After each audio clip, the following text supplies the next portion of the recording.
Praise the lord. Good morning. మన ప్రభు అని యేసుక్రీస్తు పరిశుద్ధ నామంలో యేసుతో అనుదినము అని ఈ పరిచర్య ద్వారా దేవుని యొక్క శ్రేష్టమైన మన జీవితానికి ఉపయోగపడే దేవుని యొక్క సత్యవాక్యాన్ని మనం ఈరోజు ధ్యానించుకుంటున్నాం. ప్రార్థన చేసుకుని దేవుని యొక్క వాక్యంలోకి వెళ్దాం. మహాగణుడ, పరిశుద్ధుడైన మా తండ్రి, కృపగల దేవ, మహోన్నతుడ, ఈరోజు నువ్వు మాతో మాట్లాడుచున్న మాట ద్వారా మమ్మల్ని మీరే సరిచేయండి అయ్యా. మా యొక్క హృదయంలో ఏ మలినమవుతుందో ఆ మలినాన్ని తొలగించండి. యేసు నీకు వందనాలు, స్తోత్రాలు తండ్రి. అలాగే ఈరోజు ఎవరైతే పుట్టినరోజులు, వివాహ దినోత్సవాలు జరుపుకుంటున్నారో ప్రభా, నీ కుమారులను నీ కుమార్తెలను ప్రత్యేకంగా దీవించి ఆశీర్వదించమని ప్రార్థిస్తున్నాం తండ్రి. అలాగే ఎవరైతే రోగులై ఉన్నారో ప్రభా, ఎవరైతే అనారోగ్యంతో బాధపడుతున్నారో, ఎవరైతే హాస్పిటలైజ్డ్ అయి ఉన్నారో ప్రభా, వారందరినీ నీ యొక్క దక్షిణహస్త బలముతో నాయన ప్రభా యెహోవా రాఫా స్వస్థపరచమని ప్రార్థిస్తున్నాం తండ్రి. ఎవరైతే నాయన ప్రయాణాలు చేస్తున్నారో వారి ప్రయాణములన్నింటినీ సుఖవంతం చేయమని ప్రార్థిస్తున్నాం మా పరమ తండ్రి. ఈ వాక్యం వింటున్న ప్రతి ఒక్కరిని పేరు పేరున మీరు దీవించి ఆశీర్వదించమని యేసు శక్తి గల నామములో అడిగి వేడుకొని పొందుకొనిచున్నాం మా యెహోవా తండ్రి. ఆమేన్. God bless you. దేవుడు ఈరోజు మనతో మాట్లాడుతున్న మాట ఏంటంటే, మనము అన్నీ తెలుసుండి కూడా ఒక్కొక్కసారి చాలా పొరపాట్లు చేస్తూ ఉంటాం. రాజైన యోధా రాజు అయినటువంటి ఆశ చేసినట్లుగా అన్నీ తెలుసుండి కూడా మనం తప్పు చేసేస్తూ ఉంటుంటాం. అందుకనే పౌలు భక్తులు ఈరోజు మనతో మాట్లాడుతున్న మాట ఏంటంటే, గలతీయులకు రాసిన పత్రిక 4:19 మనం చూసినట్లయితే, నా పిల్లలారా, క్రీస్తు స్వరూపము మీ అందు ఏర్పడు వరకు మీ విషయమై మరలా నాకు ప్రసవ వేదన కలుగుచున్నదని అక్కడ ఉంటున్న గలతీలో ఉంటున్న సంఘముతో అపోస్తలుడైన పౌలు ఒక లేఖ రాసి వారి కొరకు మాట్లాడుతున్నాడు. మీ కొరకు నాకు ప్రసవ వేదన కలుగుతుంది, మీ యందు క్రీస్తు స్వరూపము ఏర్పడాలని మీ విషయమై, క్రీస్తు రూపం మరలా మీలో చూడాలి అని అపోస్తలుడైన పౌలు యొక్క మాట ఇది. ఎందుకు పౌలు భక్తునికి అంత వేదన అంటే, మనం చూసినట్లయితే ప్రభువును తెలుసుకున్నారు వారందరూ కూడా, కానీ నిష్ప్రయోజనమైనటువంటి మూల పాఠాల వైపుకు వెళ్ళిపోయారు, దారి తొలగిపోయారు. ఈరోజు మనం కూడా చాలామంది అట్లాగే ఉన్నాం. వాక్యము తెలుసుకున్నాం, ప్రార్థన చేస్తున్నాం, ఉపవాసాలు ఉంటున్నాం, అన్నీ పాటిస్తున్నాం, మరలా లోకానుసారమైన వాటిని కూడా మనం పాటిస్తున్నాం. నువ్వు ఉంటే చల్లగా ఉండు, లేదంటే వెచ్చగా ఉండు, అంతేగాని నులివెచ్చని జీవితంలోనికి వెళ్ళొద్దు నా ప్రియ సహోదరి సహోదరుడా. కానీ ఎన్ని వాక్యాలు మన దగ్గరికి వచ్చినప్పటికీ కూడా మరలా అదే ప్రయాణంలో మనం కొనసాగిస్తున్నాం. అదే బాధాకరంగా ఉంది. అలాగే పౌలు భక్తుని యొక్క వేదన కూడా అదే. గలతీ 4:1 అంటాడు పౌలు భక్తుడు, వారసుడైన వాడు అన్నిటికీ కర్తయ్య ఉన్నాను. అతడు బాలుడుగా ఉన్నంత కాలము, అతనికి ఏమీ తెలియదు కనుక దాసునికి కుమారునికి ఎటువంటి భేదము లేదు. యజమానుడు దాసునికి ఏమి చెప్పరు, కింద పనిచేస్తున్న వారికి ఏమి చెప్పరు, వారు ఏదనుకుంటే అదే చేస్తారు. అలాగా బాలుడుగా ఉన్నంత కాలము బాలుడు దాసుడు ఒకే విధంగా ఉంటారు. ఎలా ఉంటారంటే, ఆ యొక్క బాలుడు తన యొక్క జ్ఞానము వచ్చేంత వరకు గృహ సంరక్షకుని నీడలోనూ వారి యొక్క పాలనలో ఉంటారు. ఒకప్పుడు దేవుని వారసులమే, కానీ అప్పుడు నీకు ఏమీ తెలియదు కనుక చిన్న చిన్న తప్పులు చేసిన దేవుడు క్షమిస్తాడు. కానీ అన్నీ తెలుసుండి కూడా, సమస్త జ్ఞానము తెలుసుండి కూడా, దేవుని చేత ముద్రింపబడిన వాడవు, దేవుని కుమారుడవు, దేవుని కుమార్తెవు, అటువంటి నీవు మరలా దేవుళ్ళు కాని వారి వైపుకు వెళ్ళి వారికి మీరు దాసులైతే ఎంత బాధ. ఆ బాధనే వ్యక్తపరుస్తున్నాడు పౌలు భక్తుడు. ఆ బాధను చూసి తట్టుకోలేక మరలా మీలో క్రీస్తు స్వరూపం ఏర్పడాలని ప్రసవ వేదన మీ అందుకు కలుగుచున్నది నాకు మిమ్మల్ని చూస్తుంటే అని పౌలు భక్తుని యొక్క వేదన. కానీ తండ్రి కూడా తట్టుకోగలడండి. మనం భక్తితో ఎంతో దేవుని మీద ఆధారపడుతూ మరలా లోకానుసారంలోకి వెళ్ళిపోతే తండ్రి అయిన యేసయ్య కూడా ఎంతో బాధపడతాడు. ఆలోచించండి, మనం ఎలా ఉంటున్నామంటే, మనమే కాదు, అక్కడ ఉంటున్న గలతీ సంఘంతో ఆ పౌలు భక్తులు అంటున్నాడు, ఎలా ఉన్నారంటే వాళ్ళు, మీరు దినములను, మాసములను, ఉత్సాహ కాలములను, అలాగే సంవత్సరములను ఆచరించుతున్నారు. మనం అలాగే ఉన్నాం. మనము మంచి రోజు అంటాం, చెడ్డ రోజు అంటాం, పండుగలు అంటాం, ఇలా రకరకాల వాటిని మనం ఆచరిస్తున్నాం.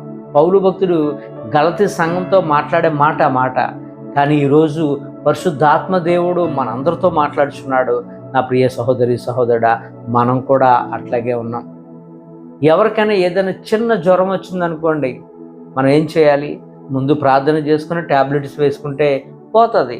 కానీ ఆ జ్వరానికి మనం ఏం చేస్తున్నామంటే ఏవేవో ఎక్కడెక్కడికో తిరుగుతున్నాం. తావీదులు అంటున్నాం, దిష్టులు అంటున్నాం, మంచి రోజు అంటున్నాం, చెడ్డ రోజులు అంటూ దేవుణ్ణి మనం చాలా దుఃఖపరుస్తున్నాం.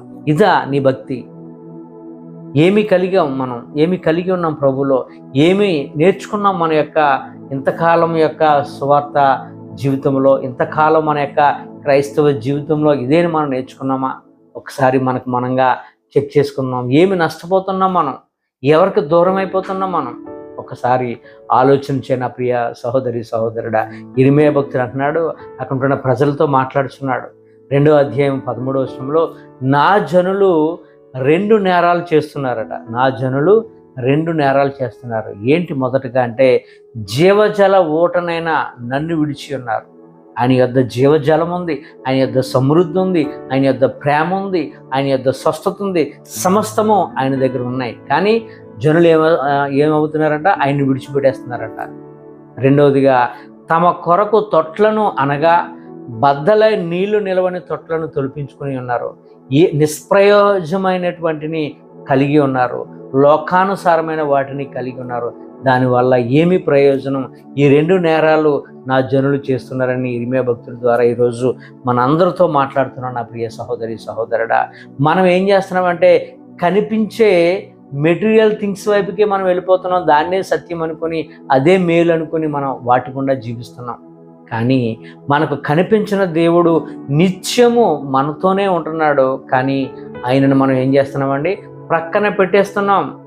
కనిపించే అందాల వైపుకి వెళ్ళిపోతున్నాం, కనిపించే భోగభాగ్యాల వైపుకి వెళ్ళిపోతున్నాం.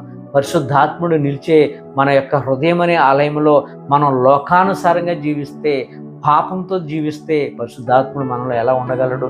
ఒక్కసారి ఆలోచన చేయన ప్రియ సహోదరి సహోదరుడా. అదే పౌలు భక్తుని వేదన కూడా. నేను మీకోసం పడిన కష్టం ఏమైపోతుంది అంటూ పౌలు భక్తుడు ఎంతో వేదన పడుతున్నాడు. మీ కొరకు నేను భయపడుచున్నాను అంటున్నాడు.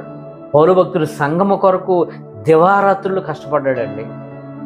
ఒకప్పుడు నేను మీ వంటి వాడనే, నాకు తెలుసు మీ యొక్క హృదయం ఎలాంటిదో. కానీ ఇప్పుడు నాలాంటి వారు మీరు అవ్వాలని మీ కొరకు నేను చూస్తున్నాను. నాకు హెల్త్ బాగోలేనప్పుడు, నాకు శరీరము క్షీణించినప్పుడు నన్ను ఎంతగానో ఆదరించారు. నన్ను ఎప్పుడు కూడా తిరస్కరించలేదు. నన్ను ఎంతగానో ప్రేమించారు. ఎందుకంటే నన్ను దేవుని దూతగా చూశారు. అంతేకాదు, క్రీస్తు యేసుని వలె నన్ను మీరు చాలా ప్రేమగా చూశారు. అప్పటి ఆత్మీయ స్థితి మీ దగ్గర ఏమైపోయింది? ఎందుకు లోకానుసారమైన వాటిని, నిష్ప్రయోజనమైన మూలపాఠాల వైపుకి ఎందుకు వెళ్తున్నారు?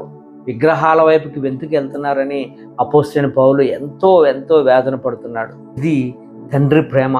అపోస్తలుడైన పౌలు ఆ గలతీ సంఘం కొరకుంటున్న ప్రేమను చూపిస్తున్నాడు. వాక్యంతో కనిన కాపరికి కూడా ఇదే తపన ఉంటుంది. ఎవరైనా తన సంఘస్థులు తన చేతుల మీద బాప్తిసం తీసుకొని తన సంఘములో వాక్యం వింటూ చెడు త్రోవ వెళ్తూ పాపములో ఉంటే ఆ యొక్క సంఘ కాపరికి ఎంత వేదన అండి. దాన్ని మనం భరించలేము. మన కొరకు ప్రాణం ఇచ్చిన యేసయ్య కూడా మనల్ని బట్టి ఎంతగా వేదన చెందుతాడో ఒక్కసారి ఆలోచన చేయనా ప్రియ సహోదరి సహోదరుడా. అదే వేదనను పౌలు భక్తుడు వారి కొరకు దివారాత్రులు కష్టపడ్డాడు, వారి కొరకు ఎంతో శ్రమ పడ్డాడు. అందుకని వారు దారి తొలగిపోతుంటే అంత వేదనను పౌలు భక్తుడు కలిగి ఉన్నాడు. ఈ లోక మర్యాదల వైపుకి వెళ్ళొద్దు. అసలు ఈ లోకం మనల్ని చాలా అట్రాక్షన్లో ముంచుతుంది. నిజ దేవుడైనటువంటి యేసు క్రీస్తు ప్రభుని మన హృదయంలో నింపుకుందాం. మన ప్రతి చర్యలో ఆయనను పెట్టుకుందాం. ఆయనను ఆశ్రయించిన వారిని ఎన్నడూ కూడా ప్రభు త్రోసివేసే దేవుడు కాడు. జీవజలమై ఉన్న దేవుని మనం కలిగి ఉందాం. అదే బాధను గలతీ సంఘంతో పౌలు భక్తుడు అంటున్నాడు. మీరు ఒకప్పుడు ఎలా ఉన్నారు, ఇప్పుడు ఎలా ఉన్నారు? మీ కొరకు నేను ప్రసవ వేదన పొందుతున్నాను. మీరు అలా ఉండొద్దు, క్రీస్తుని కలిగి ఉండండి. నేను మీ దగ్గర ఉన్నప్పుడు మీరు ఎలా ఉన్నారో అట్లా మరలా మిమ్మల్ని చూడాలని కోరుకుంటున్నానని పౌలు భక్తుని యొక్క వేదన. కనుక ఈ మాటలు వింటున్న నా ప్రియ సహోదరి సహోదరుడా, మన ఆత్మీయ స్థితి ఎలా ఉందో ఒకసారి మనం చెక్ చేసుకుందాం. ఎంతో కాలం నుంచి మన గుడికి వెళ్తున్నాం వస్తున్నాం, సరిపోదు. కానీ మన యొక్క ఆత్మీయ స్థితిని మనం చాలా జాగ్రత్తగా కాపాడుకోవాలి. నిజరక్షకుడైనటువంటి క్రీస్తు వైపుకు చూద్దాం, లోకాశలను విడిచిపెడదాం, ప్రభు మీద ఆధారపడదాం. కొద్ది మాటలు దేవుడు మనందరి జీవితంలో నెరవేర్చును గాక. ఆమేన్. God bless you.